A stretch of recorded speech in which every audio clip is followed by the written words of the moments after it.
a regra áurea. Vamos abrir Mateus 7:12. Lembrando, meus irmãos, vai perder, vamos ter esse espaço aí de colaborações, né, perguntas, e assim todos nós vamos ser edificados. Mateus 7:12 diz assim: tudo quanto, pois, quereis que os homens vos façam, assim fazei vós também a eles, porque esta é a lei dos profetas. O contexto foi do irmão Vinícius Cois, versículo 7, vamos ler o contexto. Mateus 7:7. Pedi e dá-se-vos-á, buscai e achareis, batei e abri-se-vos-á. Pois todo o que pede recebe, que busca encontra, e a quem bate, abrir-se-lhe-á. Ou qual dentre vós é um homem que, se porventura o filho lhe pedir pão, lhe dará pedra? Ou se lhe pedir um peixe, lhe dará uma cobra? Ora, se vós que sois maus sabeis dar boas dádivas aos vossos filhos, quanto mais vosso Pai que está nos céus dará boas coisas aos que lhe pedirem. Tudo quanto, pois, quereis que os homens vos façam, assim fazei por vós também a eles, porque esta é a lei dos profetas. Vai passar. Então, qual é o contexto desse ensino? Vai passar. O Hendrickson vai dizer: esse ensino faz estreita conexão, ou seja, o ensino Mateus 7:12, que é o tema hoje, a regra áurea, faz estreita conexão com os versículos imediatamente precedentes. Antes. É como se dissesse: quanto mais vosso Pai celestial dará boas coisas aos que lhes pedem. Portanto, em gratidão pelas contínuas dádivas do Pai, deveis amar ao vosso próximo da mesma forma que quereis que ele vos ame, a fim de que o manancial de amor para com os que não o merecem possa fluir continuamente, não só para os vossos corações, mas também dos vossos corações, e a partir deles, até que alcance mesmo o mais indigno. Assim, deveras sereis filhos, assim realmente sereis filhos de vosso Pai celestial que está no céu, que faz nascer o seu sol sobre as boas pessoas mais boas, e envia chuva sobre os justos e injustos, como está em 5:45 do segundo Monte. Essa, sem dúvida, e somente essa é a regra áurea. Ou seja, essa regra áurea que a gente vai, vocês botam aí, né, o Via das Dúvidas, bota aí no Google, vai dar lá o Wikipédia, né, vai mostrar ali é uma ética, é uma regra ética que tem por finalidade instruir que as pessoas ajam de maneira recíproca. A regra áurea é isso. Mas, na verdade, Cristo, ele está indo muito além disso, não é só a reciprocidade. O que é reciprocidade? Reciprocidade é o Alex fez algo comigo e fazer algo com ele. Isso é reciprocidade. Certo? A questão, o contexto aqui, né, a gente vai ver também como o Martin Lloyd Jones vai enxergar esse texto, não é porque um semelhante fez algo a mim, mas porque Deus fez algo por mim, eu faço algo semelhante. E a gente vai ver que essa regra, ela não é horizontal. Ou seja, Jesus aqui só está ensinando o bom viver, né? Só como a gente deve se relacionar. Que é a máxima hoje que é nos ensinada. O que você vai fazer isso? Você gostaria que fizesse com você até na boca do ímpio, porque nós estamos também na sociedade cristã. A gente vai abordar como que, muito rapidamente, como que outras correntes de pensamento pensam sobre isso. Confúcio vai falar algo semelhante a isso, e a gente vai ver a distinção cristã, né? Muito rápido. Por quê? Porque Jesus está falando que essa não é uma lei natural. Vocês falam, essa é uma lei natural? Não é essa a justificativa de Jesus. A justificativa de Cristo Jesus para que os homens pratiquem a regra áurea, né, que é o que é chamado, o Martin Lloyd Jones chama a regra áurea, o Hendricks, que a gente também chama de regra áurea, é porque esta é a lei e os profetas. A fonte é Deus. Porque vem de Deus, nós temos a ser praticado. E é interessante como o reino conecta isso. O amor de Deus inunda o nosso coração, mas não somente fica no nosso coração. Um dos propósitos é que do nosso coração reduz na vida do ímpio. O amor que o Pai mostrou para nós é também para que nós venhamos a mostrar o amor de Deus para as pessoas, até mesmo as pessoas pelas quais nós julgamos que não merecem o amor de Deus. Vamos lembrar, ninguém merece o amor de Deus. A gente quer merecer. Graça imerecida. Nem nós merecemos o amor de Deus. E a gente vai ver que esse texto ele tem total conexão com o seu contexto. Acho que foi o irmão que falou sobre não deles aos cães, o que é santo, nem vocês, antes aos porcos, a vossa fé não foi Israel. E ele mostrou no estudo, foi mostrando como que, calma, a gente não pode ser rápido no julgar, não é assim no primeiro convívio que você vai ter, a primeira coisa, a pessoa rejeitou o evangelho para não ter um corpo. Não é assim. Ele vai mostrar o quê? O convívio que a pessoa vai ter.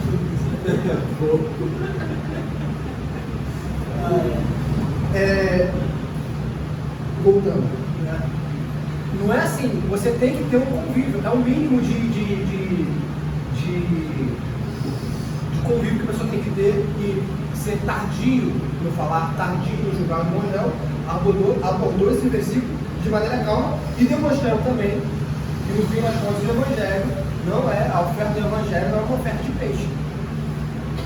Você vai ficar ofertando o evangelho para quem não quer ouvir o evangelho.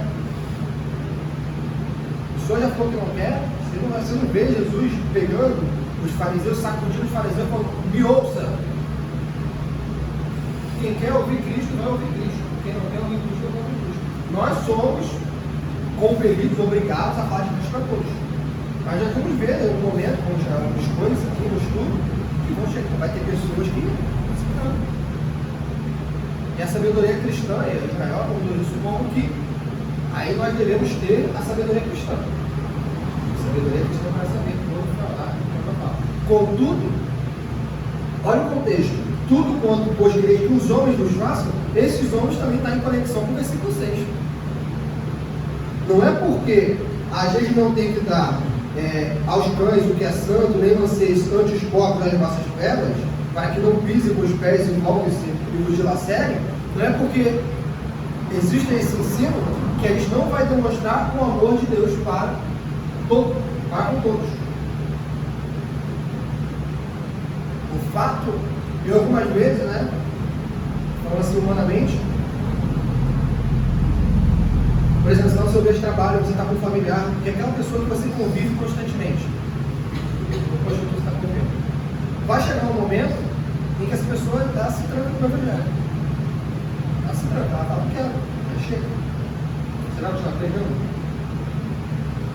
Então você tem que entender que, olha, fui até aqui e orar, continuar orando para aquela pessoa. Como já é o que deu o devocional, já deu até vontade de fazer, como o João Michael fala, assim, no versículo eu não preciso mais pegar.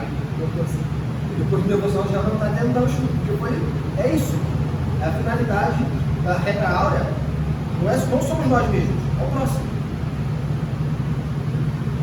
É o próximo. Então,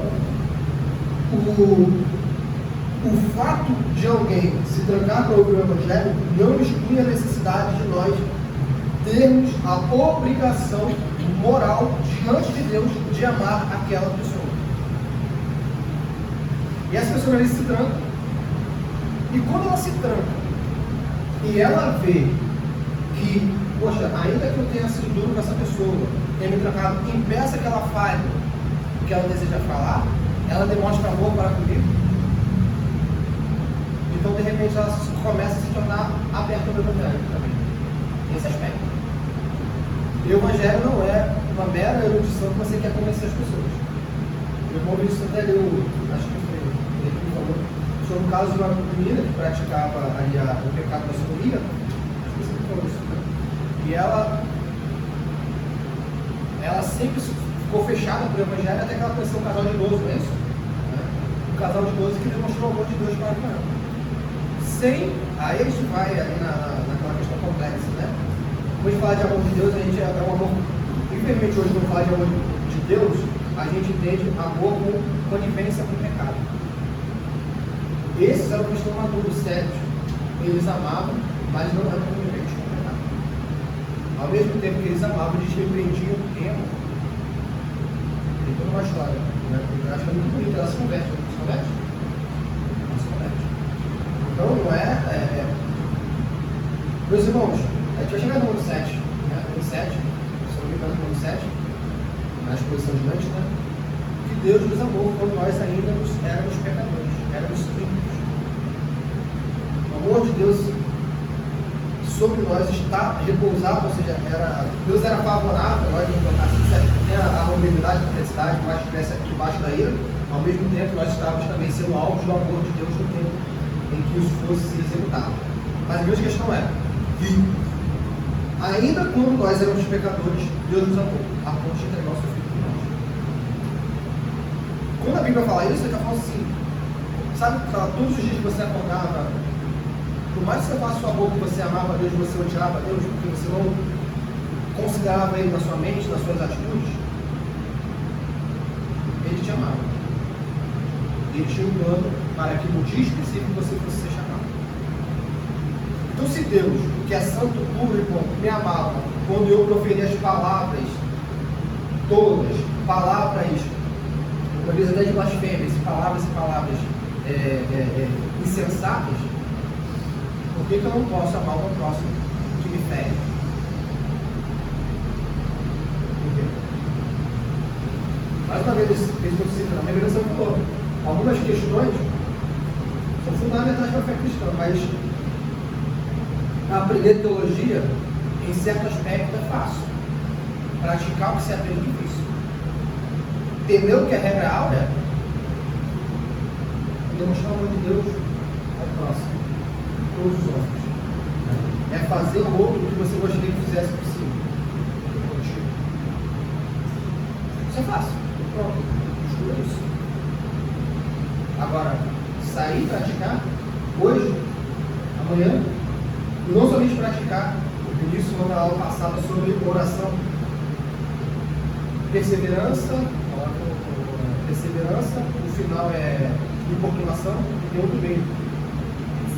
Persistência, obrigado. Persistência.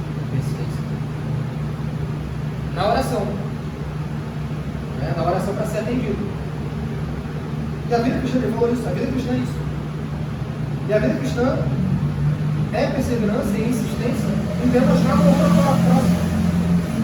E enquanto nós estivermos neste mundo com pecadores, é nossa obrigação moral diante de Deus demonstrar amor para o próximo. Agostinho falava, escreveu. A súmula da religião cristã é amor. É amor. Amar a Deus sobre todas as coisas, com toda a força, com todo o entendimento, com toda a alma, com todo o intelecto, e o próximo como a ti mesmo. Esse é o resultado. Isso é a súmula da religião cristã. Porque Deus amou todos da maneira que Deus o Filho do mundo para por aquilo que tem que ter mas tem que ter. Não sei se pode falar. Só que tem que ser sempre. A súmula da religião cristã é amor. Se nós progredimos em conhecimento e esquecemos o amor, de nada valerá. Eu posso ser a pessoa mais nobre, eu posso pegar e vender todos os meus bens. Se não tiver amor, de nada valerá. Nada valerá. A súmula da religião cristã é amor. Muitas das vezes, talvez pode dizer, hoje,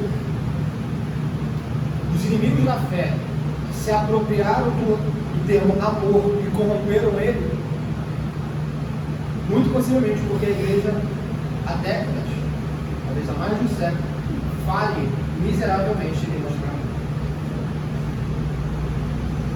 Falhe miseravelmente. Porque se a igreja, nós como imitadores de Cristo, demonstrássemos amor, um amor genuíno, as pessoas veriam que o amor que é ensinado no presente século é corrompido. Não é sentimentalismo, é sacrifício, é se doar, é buscar o bem do próximo. Nós vamos seguir. Qual é a implicação do ensino de Cristo para começar? O pastor Leandro vai dizer: você gosta que outros digam coisas desagradáveis a seu respeito? Pois bem, esse é muito prático, né? Pois bem, não diga tais coisas sobre outras pessoas. Você não gosta de pessoas difíceis de serem abordadas, que só entram em contato com outras pessoas após estabelecerem muitas barreiras, que só criam problemas e que constantemente põem os outros em atitude defensiva? Pois bem, exatamente da mesma maneira, não permita que o seu comportamento seja tal que você venha a tornar-se semelhante a uma dessas pessoas. Ele vai abordando a explicação à parte de várias características de pessoas desagradáveis, que é passível, todo mundo sabe que é desagradável, mas que nós praticamos. Vai? Bom, só para eu falar o próximo. Tá, pode voltar. Agora não. Aí aqui vem uma questão. Tudo quanto, pois, quereis que os homens vos façam, assim fazei vós também a eles. Aqui existe a deturpação do versículo na vida prática. Qual é a deturpação do versículo? Por que deturpação? Se a gente não considera, porque esta é a lei dos profetas, a gente deturpa o versículo. A deturpação pode vir com eu virar a regra e a régua do proceder. Então, por exemplo, deixa eu ver um exemplo aqui. Muito banal, do dia a dia, não tem nada a ver com o que a gente está abordando aqui, mas um exemplo geral, tá? Geral. Vamos supor que um casal que um gosta de filme e o outro não gosta. Né? Um cônjuge do casal, né? Um cônjuge gosta de filme e o outro não gosta. Aquele que não gosta fica mandando áudio no WhatsApp durante o filme e atrapalhando aquele que gosta. E a pessoa pensa assim, pô, mas eu não ligo. Se eu não ligo, então vou fazer. Porque se ele fizesse isso comigo, eu não me importaria. Está percebendo como está deturpando? Você deturpou o versículo. Porque assim como você gosta que faça com você, você deve fazer com outro. Assim como você não gosta que faça com você, você deve. Mas espera aí. A questão não é essa. A questão é, se você gosta de algo, então se gosta da pele do próximo. Se você gostasse de filme, vou dar um exemplo bem banal, tá? Você gostaria que a pessoa ficasse te atrapalhando ao entretenimento? Não, você não gostaria. Então a régua não é você. Não é, se eu gosto disso, se eu gosto, por exemplo, de ir para a praia e ficar 5 horas, então a regra é essa. Então, eu não me importo de ficar 5 horas, então essa é a regra. Não é essa a regra. Você tem que se colocar na pele do próximo. Então é você fazer um exercício de tirar a si mesmo do foco. Esse estudo de hoje tem muito a ver também com o livreto bem pequeno, ajudar melhor sobre o programa. É o transformado do Jim Carrey. Maravilhoso, muito bom. Que ele vai dizer algo que o ego humano, a gente vai chegar nessa parte, está corrompido. E um dos remédios para que a gente consiga não ter um ego inflado ele vai usar um termo muito interessante, autoesquecimento. Porque todo ser humano natural é autocentrado. Peço licença aos psicólogos, aqui não no sentido freudiano, nem de qualquer psicólogo, no sentido de Kelly, tá? No sentido biológico da palavra. Tá? Então, autoesquecimento. Pare de pensar em você um pouco. Pare de pensar em você um pouco. A gente já pensa muito sobre nós mesmos. Alguém que fala isso, a gente pensa na gente mesmo o tempo todo. E essa é a prova de que, por exemplo, quando a gente falar amar o próximo como a ti mesmo, que é essa regra aqui, eu vou falar, mas e quem não se ama? A prova de que todo mundo se ama é que todo mundo pensa assim o tempo todo. Até aquela pessoa que diz que ninguém a ama e que ela também não se ama, o fato dela chegar nessa constatação é porque uma pessoa muito a respeito de si. E ela chegou nessa constatação. Se é uma pessoa muito a respeito de si, ela se ama. Porque o objeto do seu pensamento é o que você ama. E aí o ídolo também muitas vezes é revelado. Se a sua mente está infestada só sobre uma coisa, aí está subindo. E qual é o primeiro ídolo do ser humano? A si mesmo. Eu mesmo sou o maior ídolo.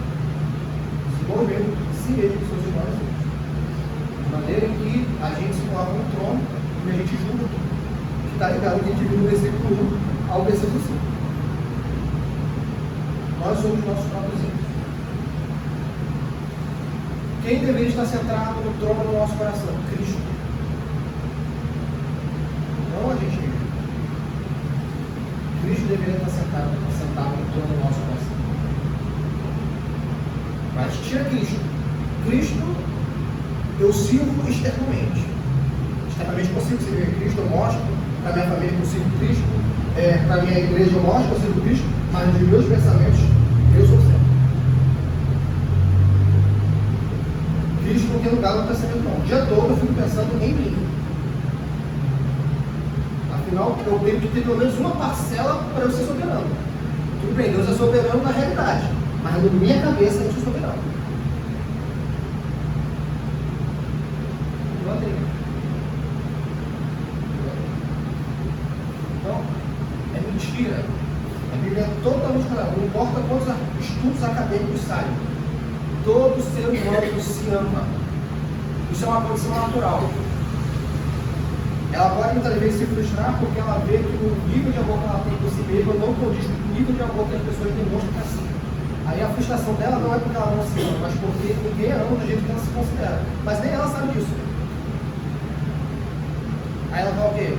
Quando ela está triste, ela fala que ela não se ama. Todo mundo se ama. Isso é um ponto bíblico, um ponto pacífico. É um ponto pacífico de Jesus falar: olha, você deve amar o seu próximo como você ama você mesmo. Porque o pressuposto bíblico é você se ama. Esse é o pressuposto bíblico. Quando os estudos acadêmicos dizem que existem pessoas que não se amam, também não se amam esse pressuposto bíblico. Todo ser humano se ama. Todo. Isso é inegável. Se nós formos apenas fazer um exercício filosófico sobre os pensamentos do indivíduo e as ações do indivíduo, nós vamos ver todo o céu. O apóstolo Paulo prova isso. Ninguém jamais odiou sua carne, por quê? Porque ele alimenta a sua carne dia e noite.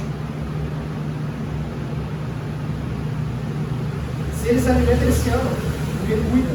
Cuidado é uma demonstração de amor. Ele fala: e assim você faz com a sua esposa. Esse padrão, nesse contexto que ele fala, de cuidar do corpo. Se a pessoa fala que se odeia, mas ela está se alimentando, é uma demonstração de ação. Assim por isso. Assim como a mãe cuida do seu bebê. Porque ela ama o seu bebê. Porque ela não quer que o seu bebê morra de fome. Todo mundo se ama. Ok? Então, voltando. Tudo quanto, pois, querer que os homens vos façam, isso não significa que nós somos a régua, e a regra não é o que eu gosto. Eu faço o que eu não gosto, eu não faço. Não é, Jesus quis não estar apelando por uma mera subjetividade. De certa maneira, ele está falando: pensa no que muitas vezes se coloca no lugar do outro. Você não é regra. Qual é a regra? A lei dos profetas. A lei dos profetas. Obrigado. Existem regras similares fora do cristianismo? A gente não está falando aqui, mas existem. Tem um livro que está comigo há bastante vezes, a minha, eu tenho que devolver, a abolição do homem, né?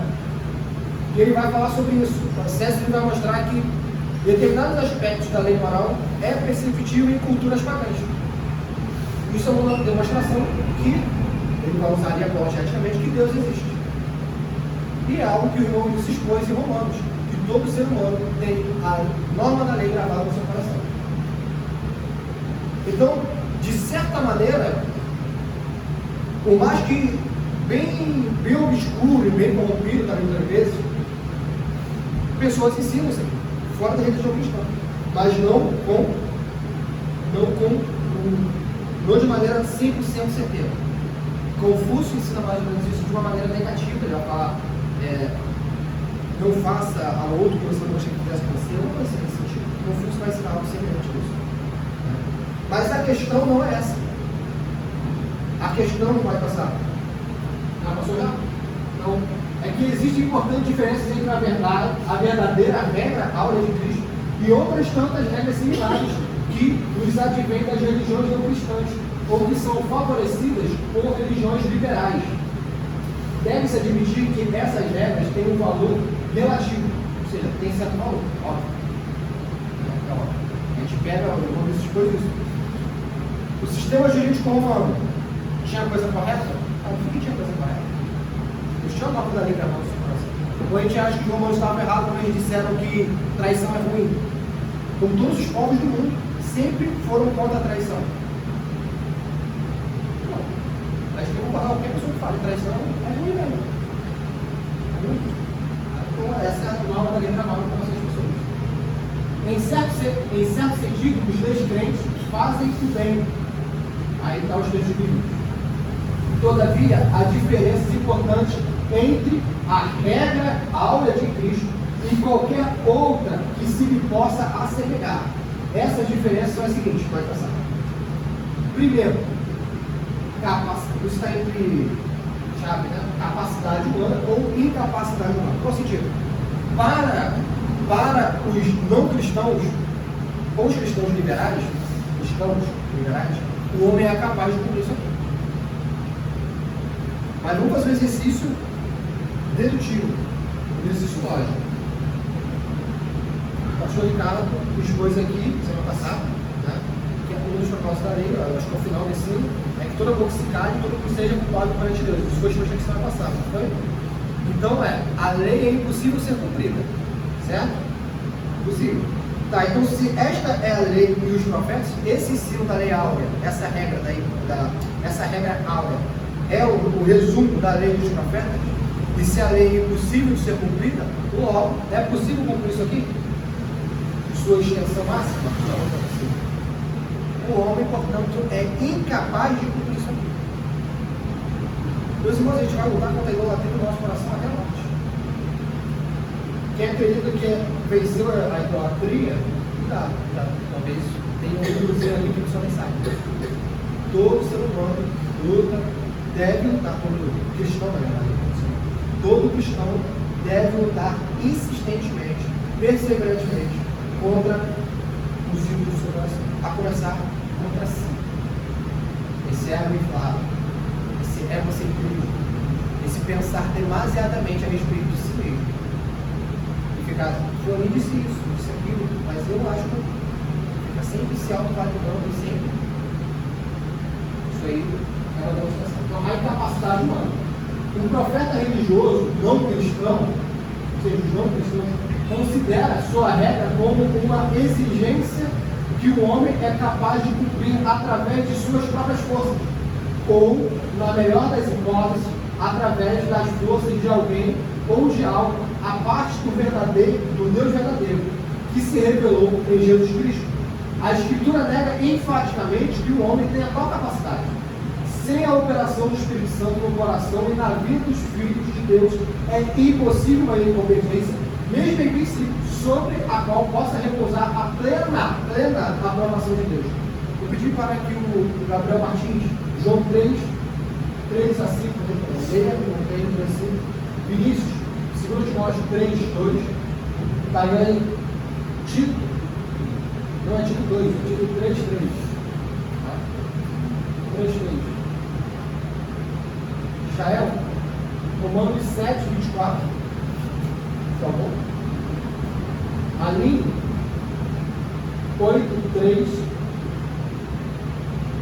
a 8. Daiane, Filipenses 2, 12 a 13. Falcão, 2 Tessalonicenses 2, 13. Pode ler, não. Jesus respondeu: em verdade lhe digo que, se alguém não nascer de novo, não pode ver o reino de Deus.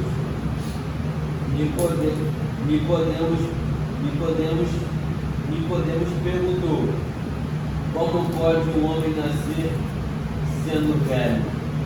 Será que pode voltar ao ventre materno e nascer uma segunda vez? Até aí. Qual é a conexão do que Jesus falou de Nicodemos com isso aqui? Mais uma vez, o Sermão do Monte está sendo direcionado a quem? A discípulos, crentes. Aqueles que ordinariamente seria o quê? Que tem essa característica das bem-aventuranças, né? Porque verdadeiro crente tem as características da bem-aventurança, que é o cidadão do reino dos céus. Logo, para conseguir cumprir e ter a plena aprovação de Deus, é necessário essa pessoa ser cidadão do céu. E quem é cidadão do céu? Cidadão do céu inteiro, não é que eu sou da do céu. É o básico. Nós somos peregrinos aqui, nossa parte é celestial. Mas nesse dia, cidadão do céu. Então, o próprio, tem que lembrar, o irmão falou isso, o irmão Real também já falou isso, estamos no sermão do monte. É um ensino progressivo, é um ensino que ele primeiro coloca a base. Olha, qual é a característica do cristão? Olha, a lei e os profetas. Olha, não vim revogar a lei, eu vou cumprir. E ele vai. Ele vai começando a mostrar o sal da terra também, antes de falar do sal da terra, o jugo, aí depois vai falar sobre a lei. Né? Aí depois vai falar sobre os entendimentos equivocados da lei. Então, quando ele chega aqui, por exemplo, a falar sobre a lei dos profetas, ele já está entendendo que Jesus não veio abolir a lei. Foi abolido. E até mesmo, vocês não vai voltar, até mesmo na aula que a gente teve sobre isso, eu não lembro agora que foi a aula, mas a gente falou sobre o que é o versículo 17, acho que teve uma aula que foi Mateus 5, 17, 18, a gente provou biblicamente que o amor ao próximo, por isso que não estavam falando, o amor ao próximo é algo da lei. No Pentateuco, Deus chama o povo a amar o seu semelhante. Isso já está voltando. Como não, uma coisa progressiva, a gente está pressupondo que os irmãos também já tiveram esse ensino. Sabe, porém, isto, nos últimos dias sobrevirão tempos difíceis, pois os homens serão egoístas, avarentos, jactanciosos, arrogantes, blasfemadores, desobedientes aos pais, ingratos e irreverentes. Até seguir com o outro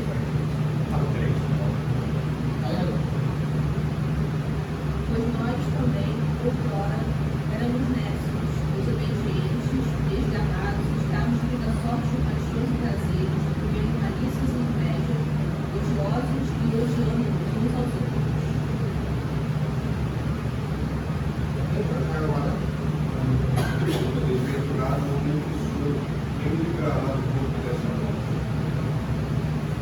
Até aqui nós vemos o que Paulo, a Bíblia, na verdade, como São Jesus, até agora São Paulo, demonstrando a realidade do homem. Para o homem conseguir praticar isso, ele tem que ser regenerado. Porque a realidade do regenerado é o que? O Cristo, que está aí, e até mesmo um regenerado, sozinho, sem Cristo, sem o Espírito de Cristo, não consegue. Porque miserável homem que sou, quem me livrará do corpo desta morte. Nós já vimos isso. Vamos ver isso também no sermão.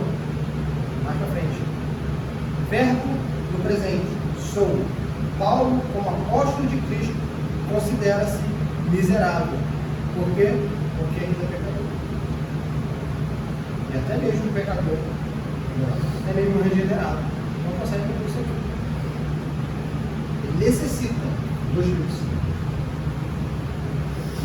A gente uma vez esquece que a gente é pecador. Isso é fato. Por exemplo, a gente pode ter saído do estudo do irmão Vinícius. Vou orar mais. Vou ter uma vida de oração. Eu vou ter intimidade com Deus. Mas vamos perceber por que eu esqueci que é pecador. Começou a dar atenção às suas afeições naturais. Não a afeição do novo homem semelhante de Cristo. A afeição natural. E qual que é a afeição natural nossa? Negligência, displicência, preguiça, indolência, para com toda a realidade espiritual. O homem natural quer orar? Aí a gente vai buscar o que eu vou conseguir, o que o meu coração está falando. Hoje eu estou a fim de orar, eu não quero ser hipócrita para com Deus. Eu não vou orar hoje. Eu preciso esconder. Primeiro, como você não quer orar, você se ajoelha e fala assim: eu não quero orar hoje. Isso demonstra um pouco pecador do Senhor. Meu coração não quer orar. A minha vontade é de fazer qualquer outra coisa que eu estar aqui. É já começar a orar, não é sair do quarto de oração, não é não orar quando está sem vontade de orar. É já começar a oração pedindo perdão por isso. E pedindo e clamando para que Deus lhe dê a força do Espírito Santo, a atenção de Cristo, a vontade de orar. Aí o que me esconde, perseverança, aí me ajuda aí, persistência e invocação. Não é mágica. Ainda mais depois de um período sem orar, não é mágica. Você acabou de orar, vai levantar no dia seguinte, na noite, naquele dia você vai ter vontade de orar. No dia seguinte você vai ter vontade de orar. Não é mágica. Persistir. Está sem vontade de ler a Bíblia? Persista pedindo para Deus te dar vontade de ler a Bíblia. Persista. Todos os dias, Senhor, perdão, porque eu não tenho vontade de ler a tua palavra. Esforça a minha dolência. Senhor, perdoe porque eu não tenho vontade de me doar totalmente aos santos. Na comunhão. Persiste, irmãos. Persiste, Deus não. Então, perdi dá sempre usar.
Perceba, a gente viu aqui que o homem é incapaz. Naturalmente o homem é incapaz. Até o regenerado, em suas próprias forças, também é incapaz de praticar a regra aula. A partir do que a irmã nem deu, até o que o Gabriel deu, a gente viu que a capacitação vindo dos céus na vida do crente. Nós podemos citar aquela passagem que toda boa dádiva foi do dom do Espírito, que se encaixa nisso também. Perfeito.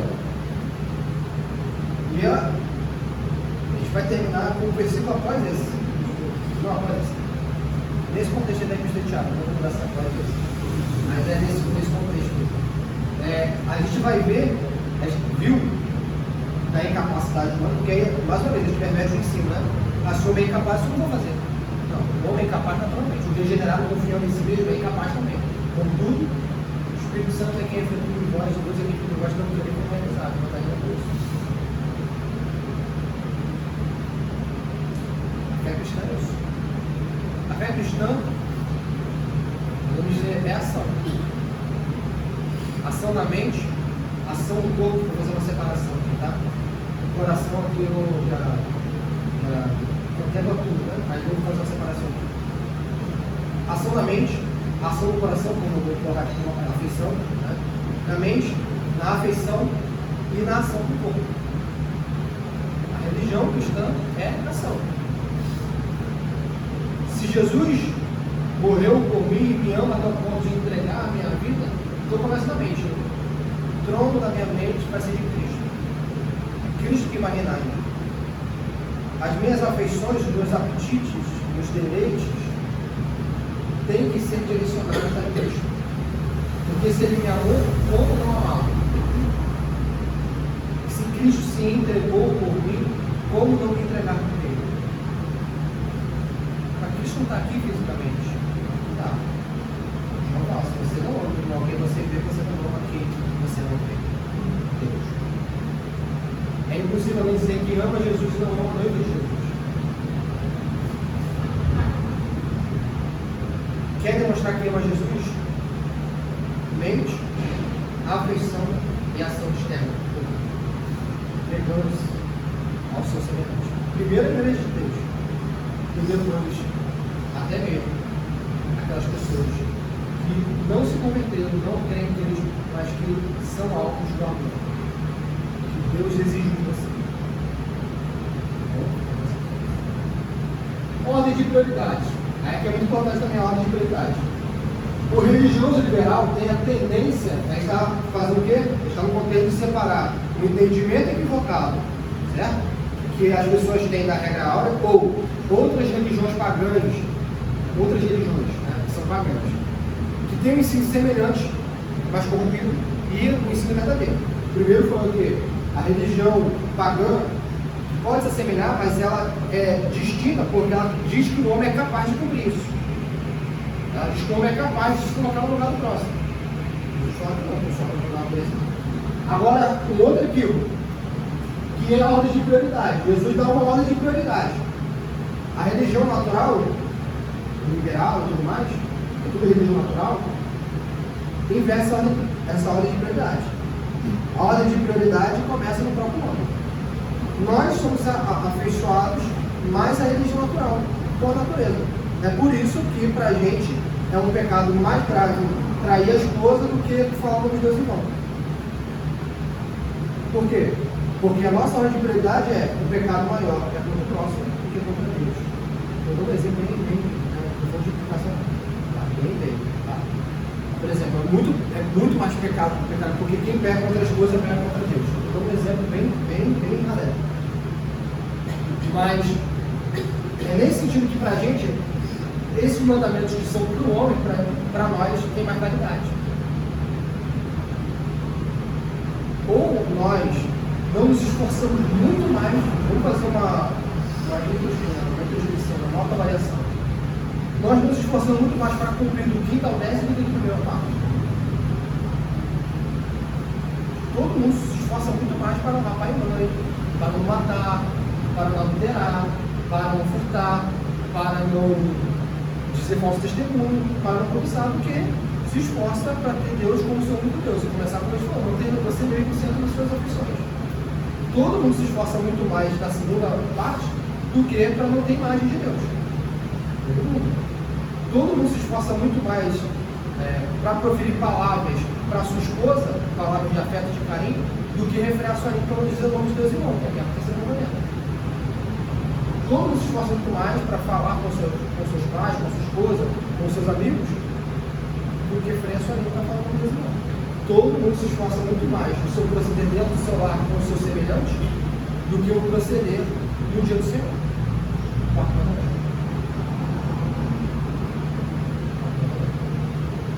É um fato. Naturalmente, vamos lembrar sempre, isso é pecador. Esquece isso.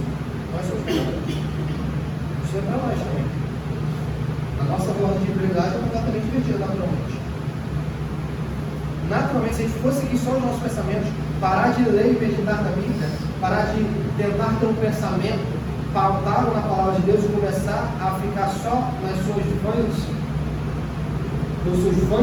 pensamentos, você vai se afastando cada vez mais da Bíblia e vai se aproximando cada vez mais de si mesmo, longe da Bíblia. E automaticamente você vai invertendo as ordens de prioridades. Automaticamente os seus valores estão mais condizentes aos valores do mundo do que aos valores de Deus. Então, o religioso liberal tem a tendência de separar a regra de amor ao homem do mandamento de amor a Deus. Geralmente ele minimiza a importância do último. Segundo o seu ponto de vista, a regra áurea é a súmula e substância de toda esta. Segundo o seu modo de ver, a única coisa importante na vida é prestar serviço ao semelhante.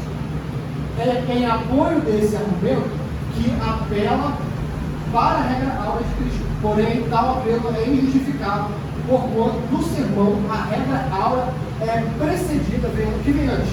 É precedida de um extenso discurso onde Jesus por meio de uma clara inferência, nos ensina a amar a Deus acima de tudo.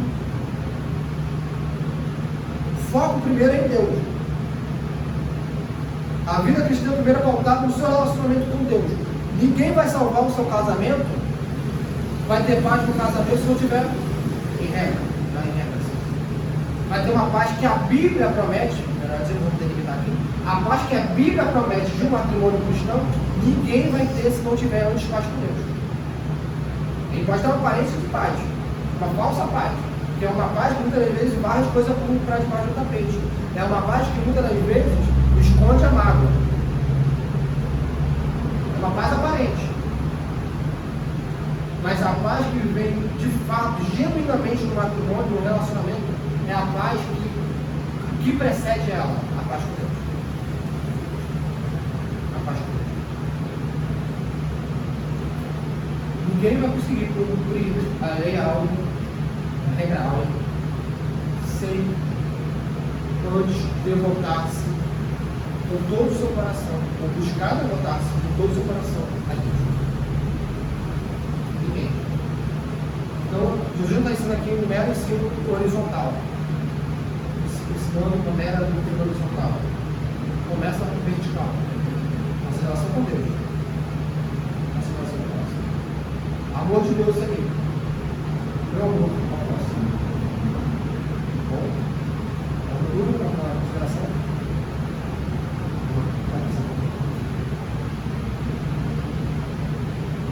Então, primeiro, isso distingue. Primeiro é o quê? Incapacidade humana, ou capacidade. O segundo é ordem de prioridade. A ordem de prioridade para aquelas pessoas que não têm Cristo no seu coração, elas invertem a ordem de prioridade. Para nós, a ordem de prioridade é bíblica, primeiro Deus e depois o próximo. E agora, entendimento distorcido.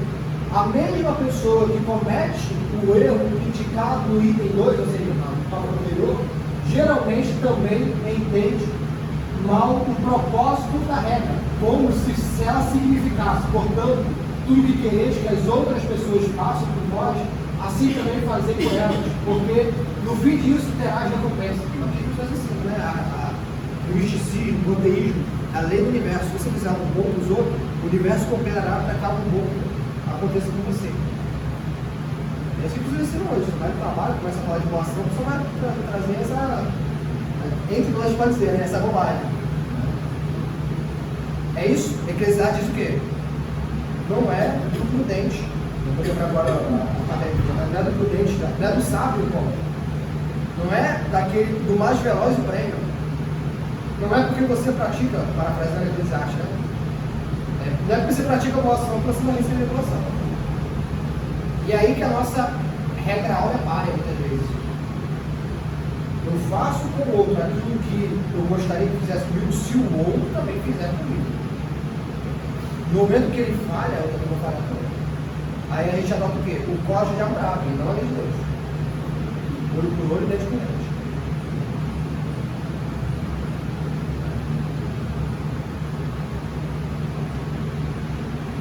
Justamente como a honestidade é a melhor política, ou seja, algo completamente equilibrado. Desse modo, a regra de ouro se degenera como na perigo do utilitarismo. A legítima regra áurea de Cristo é diferente. Ela se encerra com as palavras, porque esta é a lei dos profetas. Porque isso é um mandamento divino. Simples. Por que eu devo praticar a regra áurea? Porque a pessoa merece? Não. Porque eu serei recompensado? Não. Então por quê? Porque essa é a lei de Deus dos profetas. Essa é a vontade de Deus. Deus já mostrou Paulo que te amou e que te capacitou a amar. Não é ping-pong. Eu jogo e a bola vem de volta. Algumas vezes a gente só oferece. Não vamos ter nada de volta. Esse é o verdadeiro amor. Porque como Cristo nos amou, nós não poderíamos dar nada em troca. Ele tem que fazer todo o trabalho, a comunidade tem que fazer todo o trabalho. Toda ele toda, depois da nossa vida, ressuscitar a gente, dar um novo coração, tirar o coração de carne, tirar o coração de pedra, colocar o coração de carne. depois a gente volta com uma criança, com um bebezinho nascido de novo, que a gente não sabe nada. Aí vem a Trindade Santa, vem nos ensinando os caminhos que são a vontade de Deus. Ensina como? Através dos seus ministros, através dos mestres, da palavra. Ensinar. É Deus no começo ao fim. Através da Deus. Deus é o papel de Deus como é ajudar. Ok. Tiago 4, do 1 ao 3. É 4. Muito depois. O Gabriel foi de Tiago 1, 17, se não me engano. Tiago 4. O que impede a prática, eu vou tentar, mas é a regra. A regra é áurea. Para entendimento da diferença entre lei e regra, por favor, consultar o Dr. Carlos Vinícius.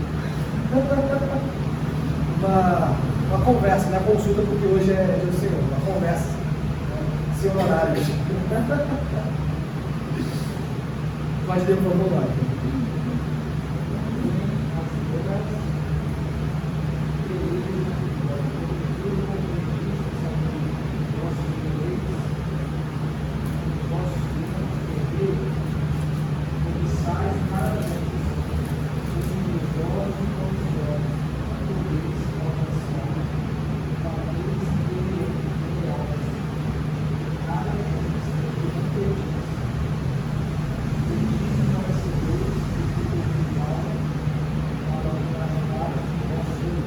Olha a conexão com o estudo de Vinícius. Só o versículo, vou repetir só o versículo 3. Pedis e não recebeis, porque pedis mal, para esbanjares em vossos prazeres. Passa, por favor. Então, porque a regra áurea não é difícil de ser praticada, porque eles não praticam. O fato é que o homem não vive em harmonia e nem observa a regra áurea, deve-se ao fato que ele é egocêntrico. Isso, por sua vez, leva-o a sentimentos de autossatisfação, autoproteção e autointeresse. E quer esbanjar os seus próprios prazeres. Autossatisfação. Entendeu? Autoproteção. A regra a gente naturalmente a gente vai fazer de tudo para não praticar a regra alta. Porque fala, não, mas eu não posso colocar uma situação de perigo. Posso colocar uma situação de perigo para ajudar essa pessoa. Aí aqui vem a sabedoria cristã. Né? A sabedoria cristã. Tem que tomar cuidado. Por quê? Por exemplo, né? Nós não estamos dizendo aqui, então eu não posso ter uma autoproteção. Não é isso. Não é isso que a gente está dizendo aqui. Porque, por exemplo, se alguém vier para um de nós, vamos supor que você tem guardado uma boa quantia durante tempo. Aí uma pessoa vem e te pede o valor que corresponde a 50% que você tem. Imagina. Mas isso aí é para você, né, esse valor que você tem guardado, tem uma finalidade. Uma finalidade financeira que depois você sabe que vai vir apertar. Vai apertar, por exemplo, quem tiver filho. Se tiver filho, vai apertar financeiramente. Isso é para o momento em que algo ruim pode acontecer. Uma reserva financeira, para facilitar o exemplo. Mas falando, mas eu amo o próximo. Se eu amo o próximo como a mim mesmo, eu tenho que emprestar esse dinheiro. Alguns cristãos têm essa visão. Aí o que ele faz? Ele empresta o dinheiro. A pessoa não devolve o dinheiro porque ele emprestou, não deu. Vem o momento da dificuldade, que ele tinha guardado o dinheiro para isso. Ele passa dificuldade. Os filhos dessa pessoa passam dificuldade. Por quê? Porque ele pensou que mas eu segui a regra alta. Seguiu. A Bíblia é toda harmônica em si. O provérbio vai dizer que cuidado, não empreste dinheiro. Se isso vai te causar dificuldade para você. Provérbios. E se você emprestou dinheiro e a pessoa não te devolveu o dinheiro, importune-a. Importune até que ela pague. Porque ela te deve dinheiro. Vamos colocar assim, você já foi tolo de ter emprestado dinheiro. Não seja tolo 2 vezes, dinheiro agora não importou e falar, deixa pra lá. Cristianismo, gente. A gente não gostou de falar aqui sobre o amor corrompido, aquele amor que não é bíblico. O fato de alguém vir e pedir dinheiro, nesse contexto, tá? Nesse contexto de provérbios e tudo mais. A ponto de te causar uma dificuldade financeira, isso não é falta de amor. Você tem que ter uma reserva financeira. Quem merece não estar empregado muito bem? Você vai pegar toda a sua reserva financeira e vai dar? Você é um caso de muita extremidade. Você está morrendo. Está morrendo, tem que passar por uma cirurgia e você vai e faz essa cultura. Vamos ter cabeça bíblica. Acreditar na cabeça que não pensa como parece, esse é. Cabeça que não pensa biblicamente como parece. A Bíblia já alerta a gente, eu deveria sim. Comete tolice porque escolher a Bíblia e não medita nela. Está em Provérbios. Não faça o quê? Você já falou isso aí, porque às vezes a pessoa pede dinheiro, né? Ou pede ajuda, passando por necessidade, aí tu olha a pessoa com um iPhone, né? Tem uma televisão, assim, cara, né? Você não precisa disso para sobreviver, tá passando por necessidade, precisa se erguer, vamos começar a desfazendo luxo, né? Televisão, pegar um iPhone e vender, pegar um celular Android, um celular mais barato, lá de R$400, R$300, esse cara tá com um celular de 4 mil, 3 mil, e tá pedindo dinheiro, sim. Ele vende 4 mil, o celular de 400, ele não tem dinheiro para ele. Vendeu por exemplo esse aqui. Assina a Netflix, ele não tira a Netflix dele, ele não tira a Amazon, ele não tira a Sky, mas está com dinheiro. Ou de repente ele tem um carro popular, né? Então, um carro popular, aí, o valor do carro popular dele, ele paga o que ele precisa. Mas ele não quer vender o carro dele. Ele pede dinheiro a você. Se você empresta, se a gente empresta, aí já estou. Ele está sendo esperto. Ele não está se colocando no perigo, no dolo, né? Ele não vai querer fazer o seu iPhone, na sua televisão, ele não quer ficar numa casa sem televisão. Ele não quer vender suas roupas. Não precisa ter várias roupas de marca? Não precisa, mas ele não quer vender, ele quer vender o seu dinheiro. A sociedade, quando você passa aperto financeiro, a culpa é de quem? A culpa é dele? Também, mas a principal é a culpa sua, que não usou de sabedoria. Vende o que você tem, e você vai ter o dinheiro que você quer. É isso. Então, muito cuidado. Muitos cristãos hoje estão em dificuldade financeira porque não tem uma visão bíblica de finanças. Dinheiro, você primeiro coloca diante de Deus. E Deus fala como você tem que administrar o seu dinheiro. Deus fala em Provérbios, não empreste. O que a gente pode. A suma disso é: se você for emprestar, empreste como se fosse não, ou seja, não te faz falta. Se você for emprestar algo que vai te fazer falta, você está se colocando muito em risco. Muito em risco. Nós não estamos indo contra a caridade. Nós estamos indo contra. Nós estamos indo contra a favor. Por exemplo, se já citou aqui, o reverendo Vaslau. Ele, em um momento da vida dele, teve bonança, investiu na bolsa, sei lá, no tributo dele, que fala falso dele. E ele teve uma boa devolutiva. Uma irmã ele via toda a aptidão para cursar uma faculdade e não tinha dinheiro. Ele pegou e pagou. Pagou a faculdade da irmã. Totalmente ou parcialmente, mas ele ajudou financeiramente. Mas ele não se casa do que está falando aqui. Ele não colocou os filhos dele em risco. Ele não tirou a reserva financeira dele. Ele tomou o que ele tinha além do teu. Jesus fala esse princípio do natural para o espiritual. Quando a mulher vem e pede, antes ela pede para uma cirurgia, pede, não sei se é expulsão de demônio, acho que é expulsão de demônio ou alguma ação de Jesus, não lembro agora, mas eles falam assim, o quê? Eu vou tirar os meus filhos para dar para os cachorrinhos? É possível tirar os filhos para dar para os cachorrinhos? Aí ela entende que Jesus está certo. Ou seja, é errado você tirar o seu filho para dar para as pessoas. Isso é errado. Isso não é bíblico. Você não pode pagar um curso do seu filho, ou uma faculdade talvez do seu filho, qualquer coisa para o seu filho, não porque você não tenha dinheiro, mas porque você cuidou a vida toda e deu dinheiro para os outros. De maneira errada. Você se tirou do seu filho e deu para as pessoas. Seu filho agora está sendo prejudicado. Isso é tolice. Isso é tolice. Aí a mãe entende, ela qualquer, mas até mesmo os cachorrinhos podem pegar migalha.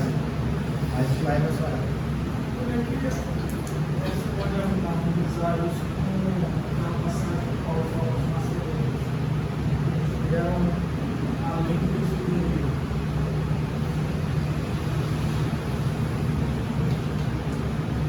A grande questão é a seguinte.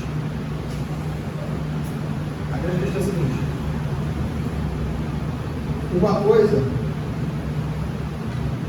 eu falei aqui, dentro dessa circunstância. Quando que os macedônios, salvo engano, eu acho que é esse o contexto, quando que os macedônios deram além do que poderia? Quando estava grande a fome de Jerusalém. Qual foi o exemplo que eu falei aqui? O caso de câncer. Isso passou uma cirurgia. Então, eles quiseram confiar em Deus. Eu não falei, olha, isso aqui é só um presente que eu estou aplicando. Eu falei, Deus é alerta. Isso é um alerta. A gente está falando que não é ordinariedade. A gente tem casos de fome hoje? Não temos casos de fome hoje. Aqui estou falando do nosso contexto, tá? Nosso contexto não é caso de fome. O caso que está falando é o que isso de coisa. Daí falou aqui, a pessoa pediu um dinheiro e ela tem fome. Ela tem um salário de 1.200. Ela precisa de 500, mas ela tem um salário de 1.200. Ora, vem do salário de 1.200, você pega 500 e por 700 você compra o celular usado. É esse o contexto que a gente está falando. Agora, em contextos extremos, situações extremas pedem-se medidas extremas. Se os macedônios não ajudassem, os cristãos de Jerusalém passariam fome, morreriam de fome. Então, se eu não ajudar, a pessoa vai morrer, é uma obrigação minha ajudar esse cristão. Contexto, deixa de cristão. Ajudar. E acreditar que o futuro Deus proverá. Assim como Deus está provendo na vida deles, através do que eu tenho. Esse é o contexto. O contexto está trazendo um contexto diferente do que o contexto de Paulo, né? Um contexto diferente. O contexto de Provérbios é a ordinariedade da vida. Isso aí você vê que isso é posto, por exemplo, em todo o livro de Atos. Isso aconteceu. Eu acho que isso aconteceu uma vez. A fome de Jerusalém foi uma vez ou duas, não lembro agora. E ainda assim, Jerusalém estava já sofrendo as dores, né, do que viria a acontecer em Mateus 24. Do que foi profetizado em Mateus 24. Destruição de Jerusalém. Então, essas situações extremas, geralmente vai ter somente uma vez na sua vida. Geralmente. Geralmente, você sempre transferir dinheiro quando não é necessário. Nessa tipo de semana de cunho etimológico da palavra, que a pessoa precisar mesmo. Extremo. Então, assim, dá para entender, por exemplo, no cotidiano nosso, do dia a dia, a gente não tem essa necessidade, né? Tem exemplo de pessoas que eu conheço, né? De tirar dos seus filhos, pegar o dinheiro e falar, vou dar para o sobrinho, né? Dar para os filhos que não estão necessidade, vou dar para os estudos, porque a pessoa era toda para administrar a sua casa, não é que, por exemplo, você está administrando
muito mais, porque a gente pode pegar aqui e aí é por isso que a gente fala que a fé cristã não é preto e branco. Ser cristão é difícil. Não é 8 ou 80.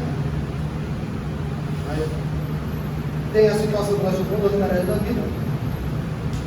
E vão ter situações em que, lembra que o Vinícius falou que na aula passada, da personalidade da oração e do relacionamento com Deus, vão ter coisas aí, sem contrariar a palavra, jamais contrariar a palavra, mas vão ter situações que, aos olhos dos outros, você está se colocando em risco. Está sendo topo. Mas você tem uma convicção interna que Deus irá suprir você e seus descendentes. Mas aí você tem que ter uma total, por exemplo, você tem que saber. Uma coisa é você receber alguém na sua casa em uma extrema necessidade. Não foi assim, não estou falando de hospitalidade. Você receber sua casa para morar na sua casa. Outra coisa é você uma pessoa morar na sua casa porque ela não quer trabalhar e não quer pagar aluguel. Preguiça e tal. Cara, então, ó, cunhado, seu cunhado é sua esposa. Seu cunhado, irmão sua esposa. Você comprou seu filho. Seu cunhado, irmão sua esposa. Não quer trabalhar. Não quer trabalhar. Aí você vai ter que sustentar na sua casa, dar comida para ele, fazer tudo para ele, porque ele quer trabalhar. Sabe o que vai acontecer? A reserva financeira que você poderia fazer para o seu filho crescer, ter uma boa vida, ou você pagar talvez um curso para o seu filho, você vai furtar o seu filho desse direito, desse benefício, né? Desse benefício, porque você está usando o dinheiro para uma coisa que não quer trabalhar. Isso acontece. Agora o seu cunhado acabou de passar por uma situação em que ele perdeu o emprego, trabalhador, perdeu o emprego, né? Perdeu casa, essa enchente que aconteceu lá no Sul, perdeu emprego, perdeu casa, perdeu tudo. É minimamente razoável você pessoa mal com você. Você tirar da sua reserva financeira e ajudar essa pessoa. Olha a situação que ela está. Louvável ou não? É louvável. Deus requer isso. Porque senão aí, igual São Jorge falou, senão você está sendo agente, você é o irmão da tentativa. Senão a gente está sendo o quê? Sendo egocêntrico. Autossatisfação, autoproteção e autointeresse. Eu só estou mostrando a antítese do estudo para a gente não sair daqui como todos, falando que é regra áurea, prejudicando a nossa família em nome da regra áurea, quando a regra áurea não está considerando um ensino contrário a provérbios. Mas, por exemplo, nesse caso, a sua autossatisfação é legal você ter gente de fora morando com você, não. O legal você fica tendo o seu lado embaixo. Você tem ali aquela autoproteção. Você receber talvez uma visita que você não conhece, você se proteja. É o caso que eu citou. Pessoas lá estão colocando gente que ela nem conhece para dentro da sua casa. Ela está o quê? Indo contra o princípio de autoproteção. Mas ela está indo a favor da regra áurea, nessa circunstância. E ela tem interesse, ela está buscando o seu interesse, ela está usando as finanças da sua família, ela está usando a sua casa, usando tudo para atender o necessitado. Aí, mais uma vez, você vai ter que entender o que é necessitado também. Quem é necessitado? Ela vai falar. Quem trabalha é necessitado, quem trabalha na colônia. Quem é necessitado? Via de regra. Pessoas com deficiência na vida. Pessoas com deficiência, órfãos e viúvas. Esse é necessitado também. Isso em situações extremas como chegamos agora. Essa é a seguinte polícia. E aí a gente vai ter que pedir orientação do Espírito Santo para entender cada situação. Mas sem faltar na palavra. O que eu queria ver hoje é pessoas tendo dificuldades ou não chegando ao que ela poderia chegar, porque ela teve entendimento errado na palavra. Ela emprestou para a palavra disse, foi mestre. Mas o foco estudo hoje qual foi? Egocentrismo. Só quis mostrar que ele não é outro extremo, ele é perseguir o extremo. Tá? O foco é, a gente vai sair daqui, não estou aqui princípios ensinados, mas o foco qual é? Nós somos egocêntricos, ponto final. Naturalmente nós somos egocêntricos. naturalmente eu vou usar todas as desculpas e todas as justificativas para que eu seja 100% essa pessoa. Eu sempre vou querer que a minha vontade seja satisfeita. Eu sempre vou querer que o meu semelhante sirva a mim. Eu sempre vou pensar como alguém que, vou colocar o núcleo das amizades. A amizade é sempre relacionada a mim, não relacionada aos outros. A igreja é relacionada a mim, não aos outros. Eu não vou para a igreja como servo, eu vou na igreja como consumidor, por exemplo. É isso que a gente tem que sair. Tá bom? Alguma pergunta mais, consideração? Além do texto que ele falou, né? É muito interessante porque o contexto aqui está falando da generosidade, né? Que se encontra ali. Como que estava sendo posto em prol do amor, a sinceridade do amor deles, né? Por mais que eles tinham um pouco, eles estavam não só dando a maneira deles tinham os recursos deles, mas a disposição deles de querer evitar, né? Estava sendo avaliada, né? Eles insistiram para poder participar da ajuda, né? Isso aí. Então você vê que também não é só questão você ter ou não os recursos, assim, em abundância. É a disposição. É a disposição. O contexto é esse, né? Exato. Isso. Eu lembrei até de uma outra passagem de uma viúva que ajudou Elias ou Eliseu? eu não lembro qual foi a pessoa, mas ela não tinha Isso aí. mas a disposição dela de querer ajudar, Isso aí. que também não lembro exatamente mas eu lembrei dessa passagem. A viúva, né, tem um filho ali, aí ainda assim, de forma que o profeta não tivesse o alimento dele, e ela também não ser desamparada, então você não passar fome de nosso filho. Então você a viúva foi inteligente. Qual sentido? Ela ajudou quem é obrigado a ajudar. Então, ajudar aí como profeta de Deus. Então a gente tem que a gente vai ensinar agora, tá? Mas sempre tem que olhar, visite o encarcerado. A gente está pecando porque ninguém fez visita presídio esse mês, esse ano. Alguém aqui fez visita ao presídio? Alguém uma vez, exceto o advogado aqui, como ele foi algum presídio? Então, quem não foi está pecando?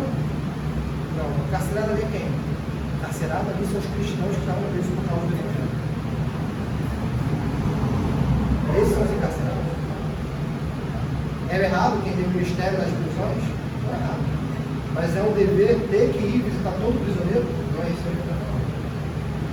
Não é isso. Ali o contexto é cristãos presos. O contexto de perseguição. Se algum de nós formos presos, é o nosso dever de visitar. Ou a presunção de inocência. Se qualquer um de nós formos presos, a presunção de inocência, como cristão, nós temos que visitar. Até não entendendo de lá, eu desculpo. Mas vamos embora. Vamos encerrar, já está passando a hora. Vou pedir para que o Fernando ore para a gente encerrar.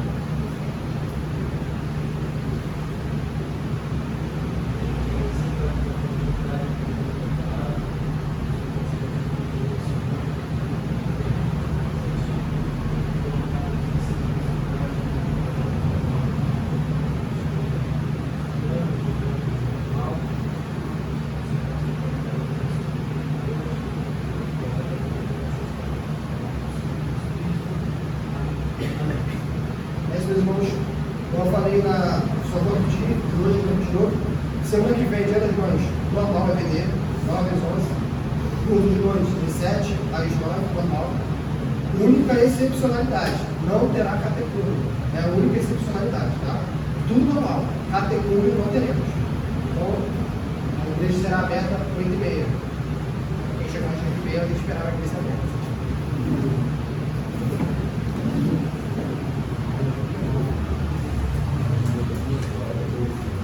Obrigado, Alex. Estava só aqui, cara, que a gente faz